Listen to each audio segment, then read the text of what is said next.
મધ્યમ વર્ગના લોકો દિવસે ને દિવસે વધુ ગરીબ અથવા વધુ એમની આર્થિક સ્થિતિ કેમ બગડતી જાય છે? અને આર્થિક સ્થિતિ બગડે એટલે માનસિક બગડે, અને પછી શારીરિક બગડે, અને પછી બધું ઘર બધું રમણ ભમણ થાય, અને પછી છેક ઊંચા વ્યાજે પૈસા લેવા, ત્યાંથી સુસાઇડ સુધી માણસ પહોંચી જાય છે. આવું કેમ બને? બધા મનુષ્ય છીએ, બધાને સફળ થવાનો સરખો ચાન્સ છે જે લેવલે છીએ ત્યાં આગળ. પણ સામાન્ય રીતે ગરીબ અને મધ્યમ વર્ગના લોકો 80% લોકો, 90% લોકો, 95% લોકો, એમ કહો તો ખોટું નથી, એની એ જ પરિસ્થિતિમાં જન્મે છે, ને એની એ જ પરિસ્થિતિમાં જીવે છે, ને એની એ જ પરિસ્થિતિમાં મરે છે. આનું કારણ શું છે? એમાંથી બહાર આવવા શું કરવું એ પાછો અલગ વિડીયો બનાવીશું, કદાચ આમાં સાથે વાત થઈ પણ જાય. પણ મેં જે ઓબ્ઝર્વ કર્યું છે કે સપોઝ કે ગરીબ અને મધ્યમ વર્ગનો માણસ છે, હું મારી જ વાત કરું. મારા દાદાને 4 ભાઈઓ હતા, એમની પાસે 16 વીઘા જમીન હતી. 4 ભાઈ જુદા થયા, 4 ભાઈઓએ કશું જ કર્યું નહીં. ફાધરની જે જમીન હતી એને સાચવી, એમાં ખાધું પીધું મોજ કરી. 4ને 2, 3, 4 બાળકો થયા.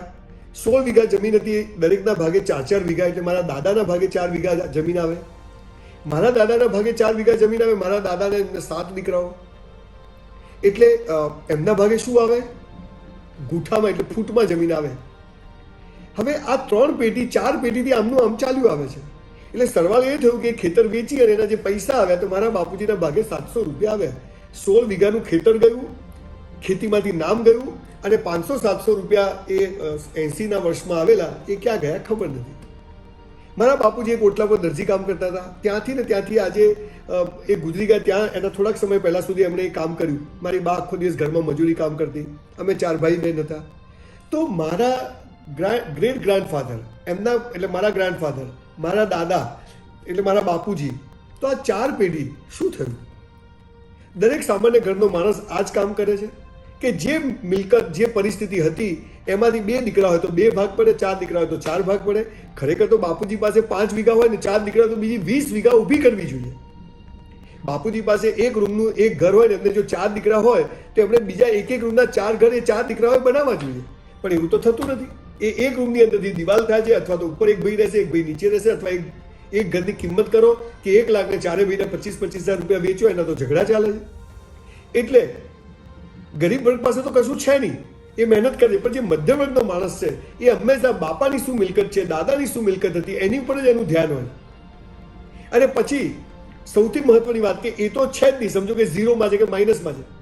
પછી છોકરો હોય કે છોકરી હોય, એ મા બાપને 3-4 દીકરા દીકરીઓ હોય છે. મને એમ થાય કે પહેલાં તો લગ્ન જ શું કરવા, અને લગ્ન કરવા તો 3-4 બાળકો શા માટે? લગ્ન કરે છે, કોઈની દીકરીને આપણા ઘરે લઈને આપણે દુઃખી કરીએ છીએ, આપણે એને સરસ જિંદગી નથી આપી શકતા. અને લગ્નનું બેઝિક 95% કેસમાં લગ્નની બેઝિક, લગ્ન કેમ કરવામાં આવે છે? સેક્સ માટે. લગ્ન કેમ કરવામાં આવે છે? બાળકો પેદા કરવા માટે, કે આપણી પેઢી ચાલુ રહે. અથવા 2-4 બાળકો છે તો કમાઈને આપણે આપશે. હું એમ કહું છું કે જો ગરીબ અને મધ્યમ વર્ગમાં આપણો જન્મ થયો છે, આપણે લગ્ન જ નહીં કરવા જોઈએ. આપણે પહેલા આપણા પગ પર ઊભા થવું જોઈએ. જ્યાં સુધી એને નહીં થવું તો નહીં કરવું લગ્ન. આ પાવર સાથે જ્યારે છોકરા છોકરીઓ મધ્યમ વર્ગના જીવશે અને ધન ઉપાર્જન કરશે, પૈસો પેદા કરશે, અને પછી લગ્ન કરશે. લગ્ન કરીશ, મારી પાસે અમારા 2 જણ પૂરતું ખાવાનું નથી, અમારા 2 જણ માટે ઘર નથી, તો હું બાળક પેદા નહીં કરું. શા માટે બાળકો પેદા કરવાના? બાળક આવી જાય છે પહેલા વર્ષે જ, બીજા વર્ષે આવી જાય છે. આપણા બંનેના તો સાંધા મળતા નથી ને બાળક થઈ જાય છે. તો એ બાળકને ખવડાવશો શું? એ પછી બાળકને આપણે કુપોષિતમાં મોકલવું પડે, અથવા સરકારી સ્કૂલમાં ભણાવવું પડે, અને સારી સ્કૂલમાં ભણાવવાના ફીના પૈસા ના હોય. અને સમાજમાં આપણે ગરીબ અને મધ્યમ વર્ગમાં પેદા થઈને મરીએ છીએ, એવા જ બાળકો આપણે પેદા કરીએ છીએ. અને એ બાળકો પણ કોઈ જ જાતનું એડ્યુકેશન નથી મળતું, કોઈ સંસ્કારો નથી મળતા. કેમ નથી મળતા? કે બાપ એકલો કમાઈ નથી શકતો, એટલે મમ્મીને બી કમાવા જવું પડે છે. મમ્મીને કમાવા જવું પડે છે એટલે બાળકો ઉપર અવળી અસરો પડે છે. અને પછી આ પપ્પા મમ્મી બંને જે સવારથી સાંજ સુધી કામ ધંધા કરે છે, એમાં 5% લોકો તો બિલકુલ મહેનત કરી સફળતા મેળવે છે. પાછા આજે હું વાત કરું છું 90-95%ની કરું છું. બંને જણા જોબ કરતા હોય, કામ કરતા, એ લોકોના ઘરમાં બધું બગડ્યું નથી, પણ 90% કેસમાં તો આવું જોઈએ. પછી હસબન્ડ વાઈફના ઝઘડા થાય છે અને એ છેક ડિવોર્સ સુધી પહોંચે છે. આ બધું બાળકો જોવે છે. તો મારી તાકાત નથી ને હું લગ્ન કરું છું, મારી તાકાત નથી ને હું બાળકો પેદા કરું છું, મારી તાકાત નથી ને હું 2-3-4 બાળકો પેદા કરું છું. ઈશ્વરની કૃપા છે ને, ઈશ્વર બધાને દાંત આપ્યા, જો ચાવવાનું આવશે, ફિલોસોફી બરાબર છે, પણ એ ચાવવાનું જ આપે, એમાં ધન ઉપાર્જન ન થાય. અને પછી મોબાઈલનો યુગ આવી ગયો, ઘરમાં પડો પહોંચે કે ના પહોંચે, મોબાઈલ આવી જાય, પત્ની પાસે મોબાઈલ આવી જાય, ઘરમાં લાઇટ બિલ ભરવાના ઠેકાણા હોય પણ મોબાઈલ 6 મહિને 12 મહિને નવો આવે. આ મોબાઈલ વર્ષે આપણા 10,000 રૂપિયા ખાઈ જાય છે, આપણને સમજ નથી પડતી. એટલે મારું આ ઓબ્ઝર્વેશન છે કે મધ્યમ વર્ગના લોકોએ પહેલા તો લગ્ન કરતા પહેલા છોકરો કે છોકરી 100 વાર વિચારવું જોઈએ. દીકરીઓએ પણ વિચારવું જોઈએ કે હું જે ઘરમાં જઈશ ત્યાંથી હું ખાઈશ શું, તો હું શેના માટે લગ્ન કરું છું. અને લગ્નમાં પણ 50,000 લાખ રૂપિયા, 2 લાખ રૂપિયા, 5-10 લાખ રૂપિયા મા બાપ વાપરે છે. નહીં હોય તો લોકો સમૂહ લગ્નમાં જઈને લગ્ન કરે છે. અરે ભાઈ, સમૂહ લગ્નમાં જઈને કરવા પડે એવું કરવું શું કરવા? હા, એ આખો જુદો વિષય છે, સમાજની એક વ્યવસ્થા છે, એ વ્યવસ્થાને આપણે ભાગરૂપે કરવું જોઈએ. પણ હું મારી વાત કરું કે હું લગ્ન કરીશ તો હું મારી વાઈફને 2 ટાઈમ ખવડાવી શકીશ. આ લગ્નના પૈસા મારા પોતાના છે તો હું લગ્ન કરીશ. હું મારું પહેલું બાળક ત્યારે પેદા કરીશ કે જ્યારે હું એ બાળકને સારામાં સારા સંસ્કારો, સારામાં સારું એડ્યુકેશન આપી શકીશ, એને સારી સ્કૂલમાં ભણાવી શકીશ, તો હું બાળક પેદા કરીશ. હું 4-5 બાળકો પેદા કરવાને બદલે મારે એક જ દીકરી હોય. મારા 2-3-4 મિત્રોને એક જ દીકરી જ છે, કશું જ નહીં. પણ એ દીકરીઓને તમે જુઓ તો આમ છાતી ગજગજ ફૂલે એવા સંસ્કારો અને એવી સરસ એડ્યુકેશન આપ્યું છે.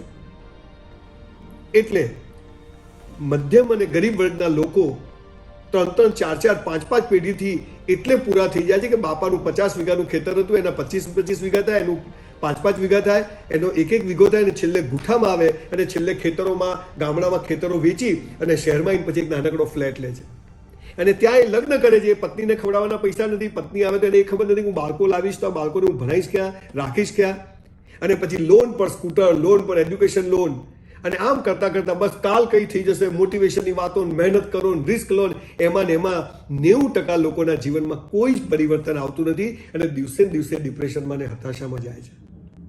એટલે હું તો એવું ચોક્કસ માનું છું, મારી જે મેં ભૂલો કરી, મારા પરિવારે ભૂલો કરી, અને એ ભૂલોમાંથી જે શીખ્યા, જે અમે ન થવા દીધી. તમને આજે ઓનેસ્ટલી કહું છું, મારા વાઈફના જ્યારે લગ્ન થયા તો બહુ ઉતાવળ હતી લગ્ન કરવાની. મેં મારા બાપુજીને કીધું કે હું કમાઈને તમને પૈસા નહીં આપું ત્યાં સુધી હું લગ્ન નહીં કરું. હું સમૂહ લગ્નમાં લગ્ન નહીં કરું. હું મારી જાતે લગ્ન કરીશ. મારા આટલા ડ્રીમ છે ને આટલા પૈસા નહીં આવે તો હું લગ્ન નહીં કરું. અને એવું થયું. અને મેં કમાઈને મારા બાપુજીને પૈસા આપ્યા અને મારા લગ્ન થયા. 2 બાળકોનો જન્મ થયો. એ બાળકોને સારામાં સારી સ્કૂલમાં ભણાવવાની વ્યવસ્થા થયા પછી જ અમે અમારું 3જું બાળક પ્લાન થયું ને આવ્યું. અને એમ કરતાં 3 બાળકોને સરસ રીતે ભણાવ્યા. બાપુજીનું જે ઘર હતું એ વેચ્યું ત્યારે એનાથી ડબલ કિંમતનું ઘર મેં પહેલા લીધું હતું, પછી મેં બાપુજીનું ઘર વેચ્યું.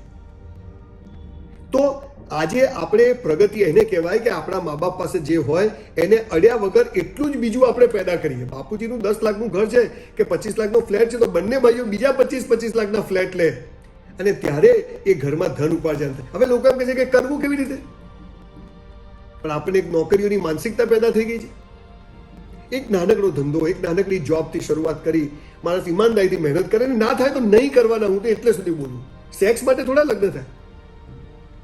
અને એમ કરતા કરતા સમાજમાં એટલો બધો મોટો ગરીબ અને મધ્યમ વર્ગ આપણે ઊભો થઈ ગયો છે કે આજે બધાને સર્વાઈવ થવી મુશ્કેલી છે. એટલે આજે જે ભણેલા ગણેલા મધ્યમ વર્ગના છોકરા છોકરીઓ છે, દીકરા દીકરીઓ છે, એમને કહું છું કે જ્યાં સુધી તમારા પગ પર ઊભા ના થાવ ત્યાં સુધી લગ્ન કરશો નહીં. અને તમારા પગ પર ઊભા થઈને લગ્ન કરો તો પત્ની ઘર જ ચલાવશે, પતિ ઓફિસ પૈસા કમાશે, અને બંને ભેગા થઈને સરસ. પત્ની બહાર જાય, પેલો બહાર જાય, એટલે ઘરમાં બાળકોનું ઠેકાણું ન પડે. સાંજે ઘરે આવે એટલે ઘર ગંધ જેવું પડ્યું હોય, ઘરમાં બધી અવ્યવસ્થાઓ હોય, અને પછી એકબીજા જોડે ઝઘડા થાય, પછી ઠંડુ ખાવાનું, ટિફિન લઈને જવાનું, આ સિસ્ટમમાં ધોળાઈ જાય છે, જિંદગી પૂરી થઈ જાય. એટલે અગેન મારા બાપુજીની 16 વીઘા દાદાની હતી 4થી પેઢીએ. એ મારા બાપુજી પાસે આવી ત્યારે 700 કે 800 રૂપિયા ખેતી વેચીને એમના ભાગે આવ્યા હતા. એ જોઈને અમે શીખ્યા કે આપણે બાપુજીનું કશું વેચવું નથી. બાપુજીનું વેચતા પહેલા લગ્ન નહીં કરીએ તો ચાલશે, પણ ધન ઉપાર્જનની શરૂઆત કરીએ, 18 કલાક કામ કરીએ. બધા કહે છે ક્યાં કામ? કોઈ કામ કરતું નથી. બધા હરામીગીરી કરે છે, કામ ચોરી કરે છે. જે લોકો કામ કરે છે એને ભગવાન આપે જ છે. એટલે હું જે કરો તે બેસ્ટ કરો. 10,000ની જોબ હોય તો 20,000નું કામ કરો. 10,000 ભગવાનના ત્યાં જમા થશે અને એનો બદલો મળશે જ. આ પાવર સાથે જો ગરીબ અને મધ્યમ વર્ગના લોકો લાગી જાય તો જબરજસ્ત ક્રાંતિ આવશે. ધન ઉપાર્જન એ જીવનની સૌથી મહત્વની પાયાની વાત છે. અને એ ના થાય ત્યાં સુધી ન લગ્ન કરવા છે, ન બાળકો પેદા કરવા છે. કુંવારા મરી જઈશું, એકલા વાંઢા મરી જઈશું. દીકરીઓને કહું છું કે દીકરીઓ મા બાપની સેવા કરજો, કઈ જરૂર નથી લગ્ન કરવાની. પણ આજે સમય એવો છે, ગમે એટલી સારી વાતો કરીએ પણ પૈસા વિના કશું નથી. દરેક વસ્તુમાં પૈસા જોઈએ છે, અને પૈસા નથી એટલે બધા પ્રશ્નો શરૂ થાય. એટલે મા બાપ પાસે જે કંઈ છે એમાં આપણું કશું જ નથી. અને હું મારી જાતે હું પેદા કરીશ. એ લગ્નના પૈસા હોય, ધંધો કરીશ, બાળકો પેદા કરીશ, એના એડ્યુકેટ બધું જાતે કરીશું. અને ત્યારે એ ઘરોમાં પ્રગતિ થાય છે અને એ ગરીબ અને મધ્યમ વર્ગના લોકો ટોપ પર જાય છે, અથવા બહુ સરસ સ્કૂટર, સાયકલ નથી હોતી પણ મર્સિડીઝ સુધી પહોંચે છે. પણ જે બાપાના પૈસા ગણે છે, મા બાપની મિલકત પર જેનું ધ્યાન હોય છે, અને એ વેચીને 2 ભાઈ જુદા થાય છે, 4 ભાઈ જુદા થાય છે, અને પછી બધા ઝઘડા, અને એ 4 ભાઈઓમાં પાસે કશું હોતું નથી કે એમણે બી ખરેખર આ મા બાપની મિલકત પર આપણો અધિકાર જ નથી. એ જે એમનું છે. આ પાવર સાથે જ્યારે ગરીબ અને મધ્યમ વર્ગના લોકો મહેનત કરશે, બહુ જ સરસ પરિણામો આવશે.